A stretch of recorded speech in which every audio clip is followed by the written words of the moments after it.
Bayu Wicaksana adalah seorang pria yang dulunya hanyalah seorang pegawai biasa di sebuah perusahaan kecil. Namun, ambisinya yang besar membuatnya selalu ingin lebih. Ia bosan hidup dalam keterbatasan dan ingin merasakan kehidupan mewah yang selama ini hanya bisa ia impikan.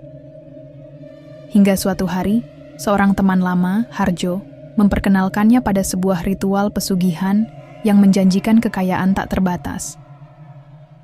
Harjo adalah seorang pria misterius yang sudah lama menghilang dari kehidupan Bayu. Ketika mereka bertemu kembali, Harjo tampak sangat berbeda. Pakaian mewah, perhiasan emas berkilauan, dan mobil mahal menunjukkan betapa hidupnya telah berubah drastis. Bayu, yang penasaran, bertanya bagaimana Harjo bisa mencapai kesuksesan luar biasa itu dalam waktu singkat. Harjo hanya tersenyum samar dan berkata bahwa ada cara yang tidak pernah terpikirkan oleh orang biasa. Malam itu, Harjo membawa Bayu ke sebuah warung kecil di pinggiran kota. Sambil menyeruput kopi, Harjo menceritakan tentang sebuah ritual kuno yang bisa membuat seseorang kaya raya dalam waktu singkat. Ritual ini bukan sembarang ritual. Ada harga yang harus dibayar, dan harga itu tidak murah. Dibakar rasa penasaran, Bayu akhirnya menerima ajakan Harjo untuk bertemu dengan seseorang yang disebut Mbah Joyo, seorang dukun yang memiliki pengetahuan mendalam tentang pesugihan. Malam itu juga, mereka berangkat ke sebuah desa terpencil di tengah hutan. Bayu merasa bulu kuduknya meremang saat melewati jalanan gelap tanpa penerangan. Di sebuah gubuk tua yang dipenuhi bau dupa dan aneka sesajen, Mbah Joyo menyambut mereka dengan tatapan tajam. Ia tidak banyak bicara, dan langsung menatap Bayu seolah tahu niatnya. Kekayaan bukan sesuatu yang datang begitu saja. Ada harga yang harus kau bayar, ujar Mbah Joyo dengan suara parau.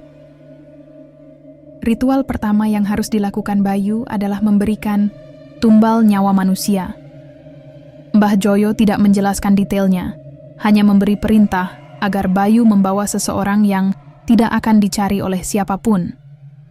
Bayu, yang masih setengah ragu, akhirnya menemukan seorang gelandangan di pinggiran kota sebagai korban pertamanya.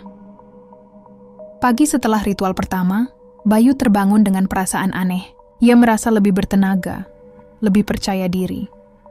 Dalam hitungan hari, hidupnya mulai berubah. Bisnis kecil yang hampir bangkrut tiba-tiba mendapatkan proyek besar. Rekeningnya yang sebelumnya kosong kini terisi dengan uang dalam jumlah besar. Semuanya berjalan begitu cepat. Bayu membeli rumah mewah, mobil sport, dan pakaian berkelas. Ia menjadi pusat perhatian dalam lingkaran sosialnya. Namun, di balik kesuksesan itu, ada ketakutan yang mulai merayap dalam dirinya. Setiap malam, ia merasa ada mata yang mengawasinya dari sudut-sudut gelap rumahnya. Bayangan gelandangan yang ia korbankan sesekali muncul dalam mimpi buruknya. Setelah bertahun-tahun menikmati kekayaan, Bayu berpikir bahwa ritualnya telah selesai. Namun ia salah. Mbah Joyo muncul kembali dalam hidupnya dan mengingatkannya bahwa perjanjiannya belum selesai. Jika ingin mempertahankan kekayaannya, ia harus terus memberikan tumbal. Dan kali ini, bukan lagi orang asing yang harus dikorbankan, tetapi orang-orang yang memiliki hubungan lebih dekat dengannya. Bayu mulai kehilangan akal. Ia berpikir untuk kabur, tetapi kemana? Uang telah menjadi candu, dan ia tidak bisa membayangkan kembali hidup dalam kemiskinan. Akhirnya, dengan berat hati, ia mulai mengorbankan teman-teman dekatnya. Satu persatu mereka menghilang, dan Bayu semakin kaya. Namun, setelah beberapa tahun, Mbah Joyo kembali lagi. Ia membawa pesan mengerikan. Tumbal selanjutnya adalah istri dan anaknya. Bayu menolak mentah-mentah. Sari, istrinya, adalah cinta sejatinya, dan Dimas, putranya, adalah cahaya dalam hidupnya. Ia tidak sanggup melakukannya. Namun, semakin lama, tanda-tanda kutukan mulai muncul. Bisnisnya perlahan mengalami kemunduran. Karyawannya banyak yang meninggal dalam kecelakaan aneh, dan tubuhnya sendiri mulai mengalami perubahan yang mengerikan. Kulitnya tampak mengelupas seperti ular, suaranya berubah serak dan berat, dan ia sering melihat bayangan hitam melintas di rumahnya.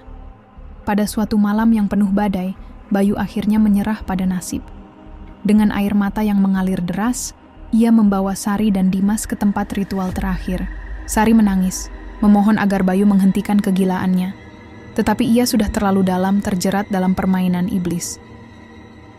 Dengan sebuah belati, Bayu mengakhiri nyawa orang-orang yang paling dicintainya. Tangisan mereka berubah menjadi jeritan panjang yang menggema di langit malam. Ritual selesai. Bayu menjadi miliarder tak tertandingi. Namun, ia telah kehilangan segalanya. Hari-hari setelah ritual itu menjadi mimpi buruk bagi Bayu. Ia tidak bisa tidur, tidak bisa makan, dan terus dihantui oleh suara-suara yang memanggil namanya. Di setiap sudut rumahnya, ia melihat bayangan Sari dan Dimas, dengan mata penuh darah menatapnya dengan kebencian. Cermin di rumahnya selalu memantulkan bayangan mengerikan dirinya sendiri. Bukan sebagai manusia, tetapi sebagai sosok hitam mengerikan dengan mata merah menyala. Ia mulai kehilangan akal. Berkali-kali ia mencoba menghilangkan bayangan-bayangan itu, tetapi semuanya sia-sia. Kesehatannya memburuk dengan cepat, dan tak seorang pun yang berani mendekatinya. Pada suatu malam yang dingin, rumah megah Bayu tiba-tiba terbakar tanpa sebab yang jelas. Ia berusaha menyelamatkan diri, tetapi setiap pintu yang ia coba buka terkunci rapat. Dalam kepanikan, ia melihat bayangan Sari dan Dimas berdiri di tengah kobaran api, tersenyum padanya dengan wajah penuh luka. "Kau tidak bisa lari, Bayu," bisik suara mereka. Teriakan Bayu menggema di udara saat tubuhnya terseret ke dalam api. Keesokan harinya, hanya abu yang tersisa. Polisi tidak menemukan jasadnya, seolah-olah ia telah menghilang tanpa jejak. Legenda tentang Bayu Wicaksana menjadi cerita yang diceritakan turun-temurun. Rumahnya kini menjadi tempat angker yang sering terdengar suara jeritan di malam hari. Tak ada yang berani mendekat, takut terkena kutukan serupa. Keserakahan Bayu membawanya ke kekayaan yang tak terbayangkan, namun juga ke dalam jurang kehancuran yang tak bisa dihindari. Pesugihan selalu menjanjikan kemewahan, tetapi selalu menuntut bayaran yang lebih besar daripada yang bisa dibayangkan siapapun.